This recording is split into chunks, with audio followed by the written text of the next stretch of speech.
तो hello, welcome back to my YouTube channel. तो आज मैं आप लोगों को इस वीडियो के माध्यम से बताने वाला हूं कि एसएससी क्या है।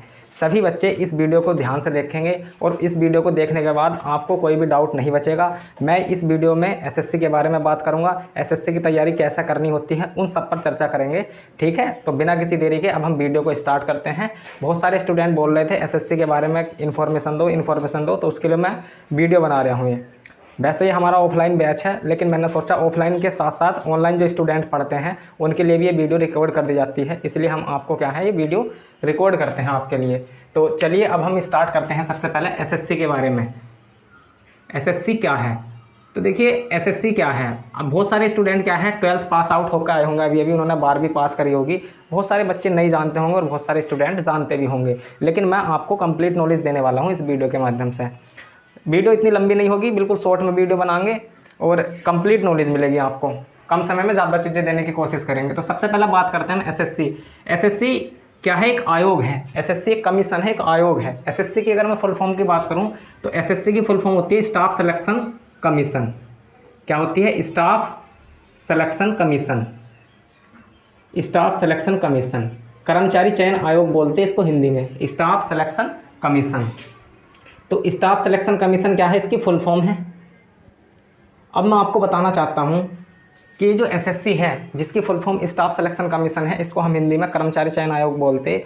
अगर कोई भी स्टूडेंट, अगर कोई भी हमारा भाई एसएससी एग्जामिनेशन की तैयारी करता है तो देखिए एसएससी जो एग्ज़ाम कराती है वो 3 लेवल पर एसएससी एग्ज़ाम कंडक्ट कराती है। 3 लेवल पर आप 3 रास्ते के द्वारा एसएससी में प्रवेश कर सकते हैं। 3 लेवल पर हमारा एसएससी कंडक्ट कराती है एग्ज़ाम। पहली बात करूं, हमारा जो फर्स्ट लेवल है वो है 10th लेवल पर। 10th लेवल, अगर किसी बच्चे ने 10वीं पास करी है, 10वीं, वो भी एसएससी का फॉर्म भर सकता है, एसएससी में सिलेक्शन ले सकता है। दूसरी जो स्टेज है एसएससी में जाने की वो है 12th लेवल पर। एसएससी जो है 12th लेवल पर भी एग्ज़ाम कंडक्ट कराती है। किस पर? 12th लेवल पर। और एक जो हमारा एग्ज़ाम कंडक्ट कराती है एसएससी वो है हमारा क्या? ग्रेजुएशन लेवल पर। ग्रेजुएशन लेवल पर। ग्रेजुएशन लेवल पर ग्रेजुएशन लेवल एग्ज़ाम होता है एक। अगर हम बात करें एसएससी की तो एसएससी 3 लेवल पर हमारा एग्ज़ाम कंडक्ट कराती है। ठीक है, एक तो होता हमारा क्या 10th लेवल पर। अगर कोई बच्चा 10th पास आउट होता है वो भी एसएससी में प्रवेश कर सकता है, एसएससी में सिलेक्शन ले सकता है। 10वीं पास स्टूडेंट भी। एक होता 12वीं पास स्टूडेंट। 12वीं पास स्टूडेंट भी एसएससी का फॉर्म फिल कर सकता है और एक गवर्नमेंट जॉब ले सकता है एसएससी में। उसके बाद हमने बताया आपको क्या, एक होता ग्रेजुएशन लेवल पर। आपने किसी भी यूनिवर्सिटी से ग्रेजुएशन की हो, आप एग्ज़ाम दे सकते हैं एसएससी का, कितने भी परसेंटेज क्यों ना हो। बस शर्त क्या है, आपकी ग्रेजुएशन कंप्लीट होनी चाहिए, चाहे कितने भी परसेंटेज हों। अगर हम बात करें 10th लेवल पर तो 10th लेवल पर एक एग्ज़ाम कंडक्ट कराता है एसएससी एमटीएस। एमटीएस की फुल फॉर्म क्या होती? Multitasking staff. मल्टीटास्किंग स्टाफ, यानी कि जो 10th लेवल पर एसएससी के द्वारा जो जॉब निकलती है वो एमटीएस की, इसी में आती हमारी एसएससी जीडी। इस प्रकार के एग्ज़ाम जो निकलते हैं वो 10th लेवल पर निकलते हैं हमारे। इसके बाद अगर हम बात करें 12th, जो बच्चा 12th पास करके आता है और वो एसएससी का फॉर्म भरना चाहता है तो उसके लिए क्या है सीएचएसएल का एक एग्ज़ाम होता, सीएचएसएल, जिसकी फुल फॉर्म क्या होती? Combined higher secondary level exam. Combined higher secondary level exam. तो सीएचएसएल का एग्ज़ाम होता 12th लेवल पर एसएससी में। 12th लेवल पर एसएससी में सीएचएसएल का एग्ज़ाम होता। इसके बाद हम बात करते हैं ग्रेजुएशन लेवल पर। देखिए एसएससी की जो सबसे बड़ी पोस्ट है वो ग्रेजुएशन लेवल पर एक एग्ज़ाम कंडक्ट कराती है जिसका नाम है सीजीएल एग्ज़ाम। तो आप अगर ग्रेजुएशन हो, बढ़िया जॉब लेना चाहते हो, अधिकारी बनना चाहते हो तो आपको सीजीएल का एग्ज़ाम देना चाहिए। सीजीएल, सीजीएल की फुल फॉर्म क्या होती है? सीजीएल का मतलब होता है combined graduate level exam. Combined graduate level exam. ठीक है, सबसे हल्की पोस्ट तुम्हें पता ही है, 10th लेवल पर जो पोस्ट है वो बिल्कुल हल्की है, उसमें सैलरी क्या होती है? कम होती है। इससे ऊपर अगर 12वीं पास करके आप एग्ज़ाम देते हो तो सीएचएसएल का एग्ज़ाम होता है। उसके बाद जो टॉप लेवल की जो पोस्ट होती है एसएससी में वो सीजीएल के थ्रू मिलती है। इसमें व्यक्ति क्या बनता है? इंस्पेक्टर की पोस्ट पर जाता है। बहुत सारे इंस्पेक्टर होते हैं अलग अलग डिपार्टमेंट में, तो अलग अलग डिपार्टमेंट में जो इंस्पेक्टर पोस्ट पर जो चयन होता है वो सीजीएल का एग्ज़ाम देने पर होता है। एसएससी सेंट्रल गवर्नमेंट की जॉब है, पहली बात। ठीक है, अब बात करते हैं हम इसकी सिलेबस की। सिलेबस में बता देता हूँ कॉमन एसएससी का। अगर मैं एसएससी के सिलेबस की बात करूँ, किसकी सिलेबस की, पाठ्यक्रम क्या रहेगा इसका एसएससी में, अब आप सोच रहे होंगे चलो एसएससी के बारे में तो हमें पता चल गया, जिस बच्चे ने 10वीं पास कर रखी है वो भी एसएससी में जा सकता है, जिस स्टूडेंट ने हमारी 12वीं पास कर रखी है वो भी CHSL के थ्रू एसएससी में प्रवेश ले सकता है, सिलेक्शन ले सकता है। और आफ्टर ग्रेजुएशन अगर किसी बच्चे ने ग्रेजुएशन की है तो भी वो क्या है, एसएससी में सिलेक्शन ले सकता है। ये बात हम समझ गए। अब बात आती है इसके सिलेबस की। देखो अगर आपने ग्रेजुएशन की है तो आप CGL का एग्ज़ाम तो दे ही सकते हैं, CGL के साथ साथ आप CHSL भी भर सकते हैं और 10th लेवल के जो एग्ज़ाम होते हैं एसएससी के द्वारा वो भी भर सकते हैं। अगर मैं बात करूँ सिलेबस की तो पूरे एसएससी के सिलेबस का सेम ही पाठ्यक्रम होता, सेम बिल्कुल। चाहे आप MTS की तैयारी करो, मतलब 10th लेवल पर कोई एग्ज़ाम दो एसएससी का, चाहे CHSL का एग्ज़ाम दो, चाहे दो CGL का एग्ज़ाम, सभी का सिलेबस क्या है, सेम है। बट जो क्वेश्चन पूछने का स्टैंडर्ड है वो डिफरेंट होता। जो MTS में मान लो कि मैथ आता, MTS में जो मैथमेटिक्स पूछी जाती है या GD में जो मैथ आता, चैप्टर तो वही होती है, जैसे कि परसेंटेज है, रेशियो है, लाभ हानि है, सवाल यानी कि चैप्टर तो सेम ही है, बट क्या होता है, क्वेश्चंस का लेवल चेंज कर दिया जाता है। इसमें इजी लेवल पूछा जाता है, इसमें मॉडरेट लेवल पूछा जाता है और इसमें टफ लेवल पूछा जाता है। ये हमारा क्या होता है, बाकी चैप्टर तो सेम ही है। आपको मैं वीडियो के लास्ट में ये भी बताऊंगा कि आपको किस एग्ज़ाम की तैयारी करनी चाहिए और क्यों करनी चाहिए, उसकी सटीक रणनीति क्या है, बिल्कुल करेक्ट स्ट्रेटेजी क्या है, वो सारी बातें हम इस वीडियो में करने वाले हैं। अगर मैं बात करूं सिलेबस की तो देखिए दोस्तों, इसमें 4 सब्जेक्ट पूछे जाते हैं हमारे। कितने? 4 सब्जेक्ट का खेल है एसएससी में 4 सब्जेक्ट का रोल है हमारे, 4 सब्जेक्ट्स। अब वो कौन कौन से 4 सब्जेक्ट हैं उस पर नज़र डालते हैं। सबसे पहले बात करते हैं हम इंग्लिश की। भाई एसएससी को जो है ना इंग्लिश से बड़ी मोहब्बत है, सबसे ज़्यादा वेटेज इंग्लिश का ही होता। किसकी बात करते हैं हम? इंग्लिश की। सबसे पहले हमने बात करी किसकी? इंग्लिश जो होता हमारा, इंग्लिश का जो सिलेबस है ये 3 पार्ट्स में डिवाइड होता। हमारे इंग्लिश का सिलेबस 3 भागों में बटा होता है एसएससी का। और वो 3 पार्ट्स कौन कौन से होते हैं, चलिए मैं इसके जस्ट सामने लिख देता हूँ। सबसे पहले अगर मैं बात करूँ इंग्लिश हमारी 3 पार्ट्स में बटी हुई होती है। कॉम्पिटिटिव एग्जाम की इंग्लिश पर्टिकुलरली बात करें तो हम एसएससी एग्जामिनेशन की, एक तो होता है ग्रामर वाला सेक्शन, ग्रामर, और एक होता हमारा क्या, एक तो ग्रामर वाला सेक्शन होता और एक वोकैबुलरी का सेक्शन होता। क्या होता? वोकैबुलरी का सेक्शन पूछा जाता हमारे एग्जामिनेशन में। और एक होता कॉम्प्रीहेंशन वाला सेक्शन। तो ये 3 पार्ट्स में हमारी क्या होती, इंग्लिश बटी हुई होती है। अगर आप इंग्लिश को मजबूत करना चाहते हो एसएससी के एग्जामिनेशन के हिसाब से या किसी भी गवर्नमेंट एग्जाम के हिसाब से, तो मैं आपको कंप्लीट नॉलेज दूंगा। एक वीडियो बनाएंगे हम अलग से, उसमें मैं केवल इंग्लिश के बारे में बताऊंगा। फिलहाल मैं आपको क्या है मोटी मोटी बातें बता रहा है इसमें सिलेबस की, बाकी एक स्ट्रेटेजी वीडियो अलग से अपलोड करेंगे। तो इंग्लिश में मैंने बोला क्या, ग्रामर, वोकैबुलरी और कॉम्प्रीहेंशन, ये 3 पार्ट्स में हमारी इंग्लिश डिवाइड होती। 3 पार्ट्स में क्या होती, बटी होती। सबसे पहले इंग्लिश एक सब्जेक्ट आता, चारों सब्जेक्ट कौन कौन से होती इस पर बात करते हैं हम। इंग्लिश समझ गए। अब दूसरा जो सब्जेक्ट होता वो होता इंग्लिश रीजनिंग। अगर मैं बात करूँ किसकी, रीजनिंग की, तो देखिए रीजनिंग भी क्या होती है हमारी 2 पार्ट्स में डिवाइड होती है। रीजनिंग में क्या होती है, 2 भाग में बटी होती है। एक होती है वर्बल रीजनिंग और एक होती है हमारी क्या, नॉन वर्बल रीजनिंग। एक वर्बल और एक नॉन वर्बल, तो ये 2 पार्ट्स में क्या होती है हमारी, डिवाइड होती है रीजनिंग। ठीक है प्रशांत, तो ये 2 पार्ट्स में क्या होती है हमारी रीजनिंग डिवाइड होती। तो अगर कोई भी बच्चा इसमें जाना चाहता है एसएससी एग्जामिनेशन में, तो उसको इंग्लिश भी पढ़नी पड़ेगी और रीजनिंग भी पढ़नी पड़ेगी। रीजनिंग की अगर हम बात करें तो रीजनिंग का जो सिलेबस है वो 2 पार्ट्स में डिवाइड होता है। एक वर्बल रीजनिंग होती है और एक नॉन वर्बल रीजनिंग होती है। अगर हम बात करें तीसरे सब्जेक्ट की तो वो है हमारा मैथमेटिक्स। क्या है? Mathematics, maths. और ये जो मैथ्स होता है ना, ये भी दो पार्ट्स में डिवाइड होता है। 2 भाग में बांट कर पढ़ते हैं हम मैथ को कॉम्पिटिटिव एग्जाम के पॉइंट ऑफ व्यू से। एक तो होता अरिथमेटिक्स मैथ और एक होता एडवांस मैथ। अरिथमेटिक्स मैथ और एक होता एडवांस मैथ। अरिथमेटिक्स और एक होता हमारा क्या, एडवांस मैथ। तो ये 2 पार्ट्स में हमारा क्या होता, मैथ्स होता और इसको हम बांट कर पढ़ते। चीज़ें होता क्या है, देखिए दोस्तों, जब भी हम किसी चीज़ को बांट कर पढ़ लेते तो हमें पढ़ना भी आसान हो जाता है और चीज़ें समझना भी बहुत आसान हो जाता है। हमारे लिए कोई भी चीज़ क्या होती है, ईजी होती है। किसी भी चीज़ को जब हम टुकड़ों में बांट लेते हैं तो वो उसको पढ़ना क्या है, बिल्कुल आसान हो जाता है। ये भी एक क्या है, पढ़ाई करने का बहुत शानदार मेथड होता है। अगर मैं बात करूँ 4th नंबर का जो सब्जेक्ट है जिसमें बच्चों को बहुत ज़्यादा प्रॉब्लम होती है, स्टूडेंट बड़ा परेशान होते हैं, जीके जीएस की अगर हम बात करें, जीके जीएस यानी कि जनरल नॉलेज, जनरल साइंस। अगर मैं जीके की सिलेबस की बात करूं, जीके की सिलेबस की बात करूं तो मैं अपने अकॉर्डिंग जीके को पार्ट्स में डिवाइड करके पढ़ता हूं। क्या? अगर आप जीके को बढ़िया तरीके से तैयार करना चाहते हो तो आपको भी जीके को क्या करना पड़ेगा, थोड़ा समय देना पड़ेगा। अब तो प्री में भी और मेंस में भी जीके पूछी जाती है हमारी। इस जीके के अंतर्गत क्या क्या चीज़ें आती है, एक तो एसएसटी वाले सब्जेक्ट आते हैं हमारे, जैसे कि history, polity, geography, economics. SST वाला पार्ट होता है एक जीके के अंदर, और एक जीएस जनरल साइंस वाला पार्ट होता है जिसमें हमारी क्या होती है, फिजिक्स, केमिस्ट्री, बायोलॉजी आती है। ठीक है, एक होता है हमारा क्या, करंट अफेयर वाला पार्ट, सीए, करंट अफेयर्स का पार्ट आता है इसी के अंतर्गत, जीके के अंतर्गत। और एक होता है हमारा क्या, एक होता है हमारा स्टैटिक जीके, स्टैटिक जीके का पोर्शन।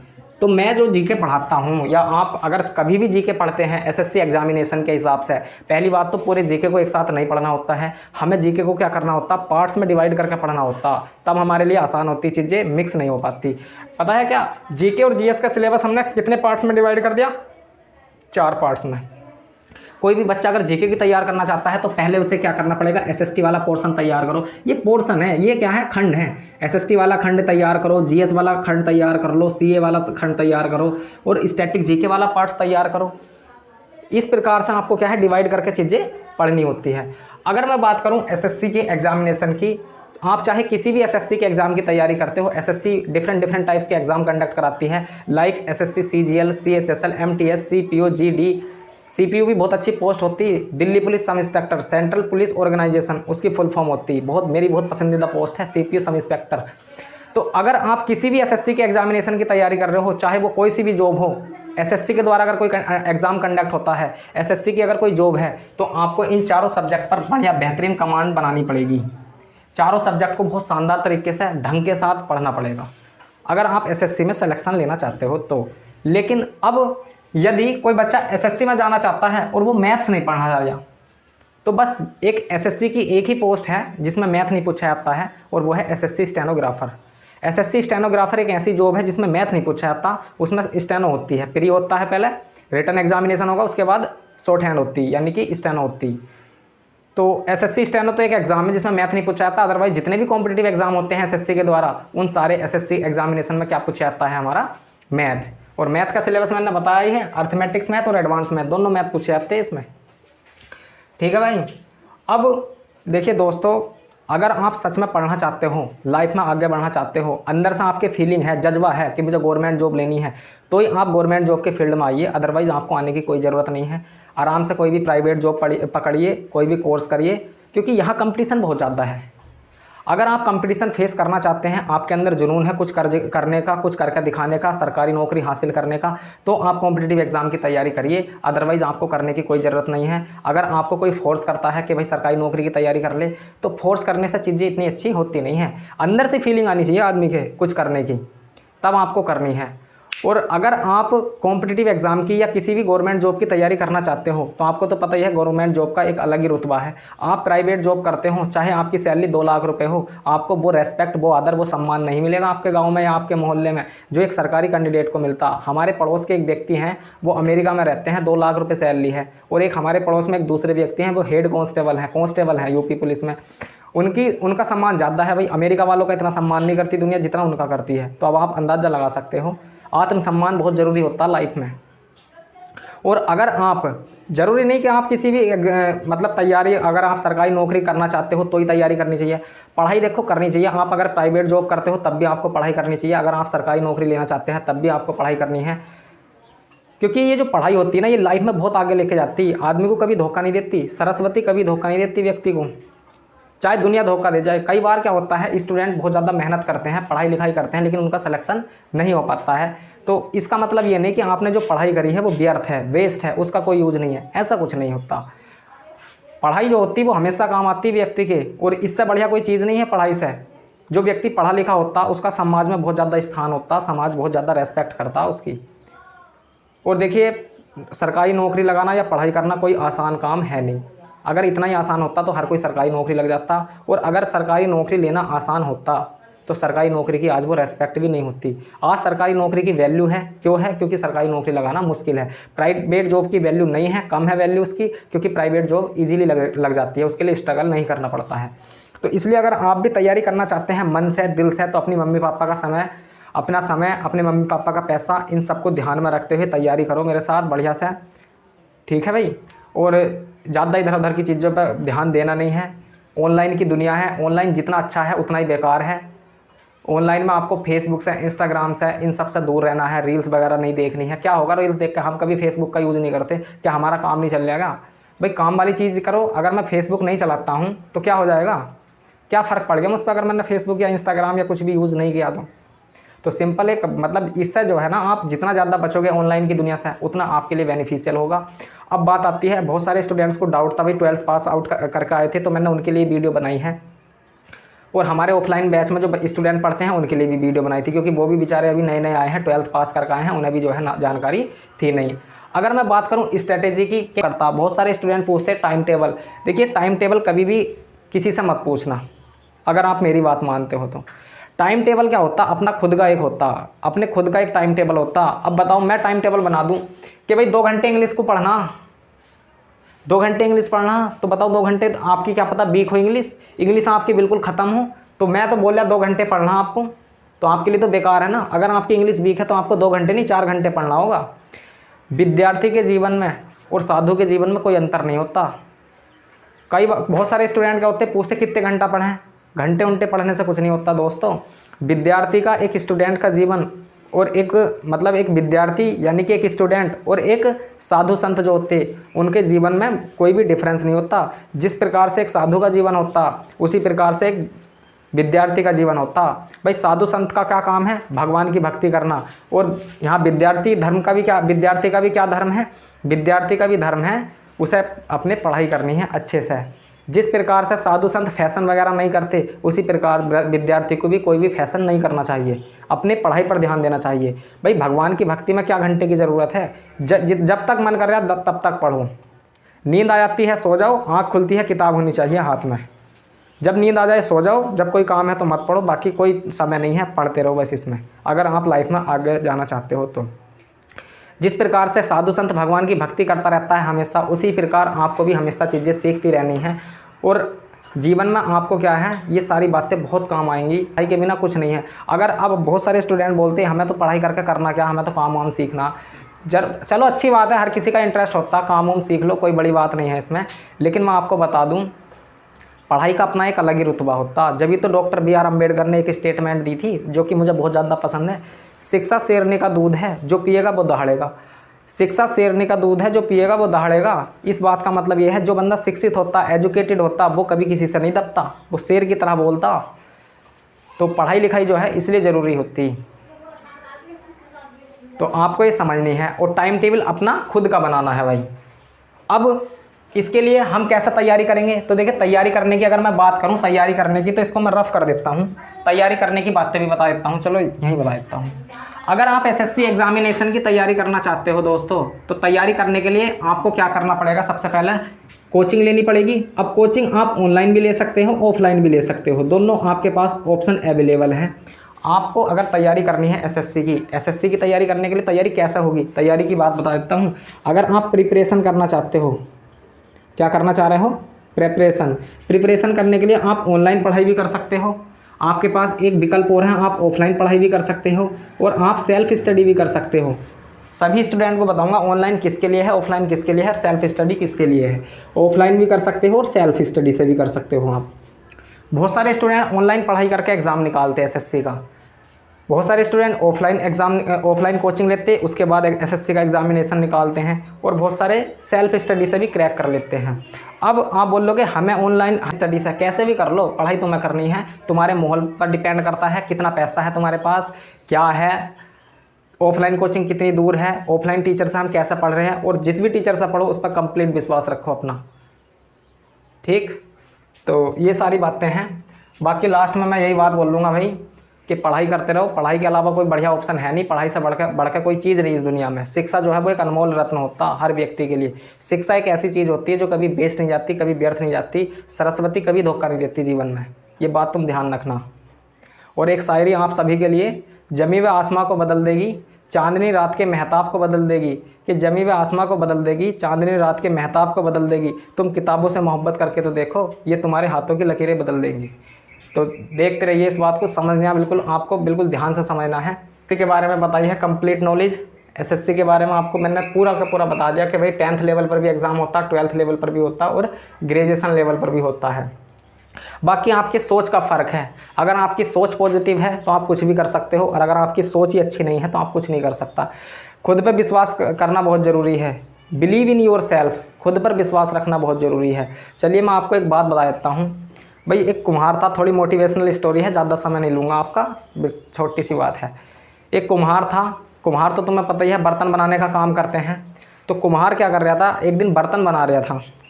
बर्तन बनाते बनाते उसने बर्तन बना रहा था अपने चाक पे, बर्तन बनाते बनाते उसका विचार बदल गया। विचार बदल गया तो उसने जो बर्तन बनाया था उस बर्तन को वो मिटाना शुरू कर दिया, उसको क्या है मिटाना शुरू कर दिया उसने। अब जो मिट्टी थी वो कुम्हार से बोली कि अभी तो तुम कुछ बर्तन बना रहे थे अच्छे खासे बढ़िया तरीके से बर्तन बना रहे थे, अभी अभी में आपको क्या हो गया कि आपने सारे के सारा बर्तन बनाया ख़राब करने लगे, मिटा दिया। तो उस कुम्हार ने बोला कि अब मेरा विचार बदल गया। बोली विचार बदल गया? मिट्टी बोली कैसे विचार बदल गया? कि पहले मैं कुछ और बर्तन बनाना चाहता था और अब मैं कुछ और बर्तन बनाना चाहता हूँ। तो उसने बोली पहले क्या बनाना चाहते थे? तो कुम्हार ने जवाब दिया कि पहले मैं चिलम बनाना चाहता था, पहले मैं एक चिलम का आकार दिया था मैंने, पहले मैं चिलम बना रहा था और अब मेरा विचार बदल गया, अब मैं चिलम की जगह सुराही बना रहा हूँ। तो उस मिट्टी ने बोला कि आपका तो एक विचार बदला और मेरी तो पूरी ज़िंदगी बदल गई। आपका तो सिर्फ एक विचार बदला और मेरी तो पूरी ज़िंदगी बदल गई। पहले अगर तुम मुझे चिलम बनाते तो मैं खुद भी सुलगती, खुद भी जलती और दुनिया को भी जलाती, और अब तुमने मुझे सुराही का आकार दिया है तो मैं खुद भी शीतल रहूँगी और दुनिया को भी शीतल रखूँगी। तो दोस्तों ये जो है ये विचार बदलने की बात होती। एक विचार से देखो उसकी ज़िंदगी बदल गई, उसी प्रकार से आपके भी एक विचार से आपकी दुनिया बदल सकती है और आप कुछ भी कर सकते हो। इस बात को बिल्कुल ध्यान में रखना है। बाकी आपकी इच्छा है, गवर्नमेंट जॉब की तरफ जाना चाहते हो तो गवर्नमेंट जॉब की तरफ जा सकते हो, प्राइवेट सेक्टर में जाना चाहते हो प्राइवेट सेक्टर में जा सकते हो। ये व्यक्ति की अपनी अपनी इच्छा होती है। लेकिन मैं आपको फिर बता रहा, अगर आप गवर्नमेंट जॉब में आना चाहते हो तो आपको मेहनत बहुत करनी पड़ेगी, संघर्ष बहुत करना पड़ेगा। अगर आज आप 8-9 घंटे मेहनत नहीं करना चाहते हो इसलिए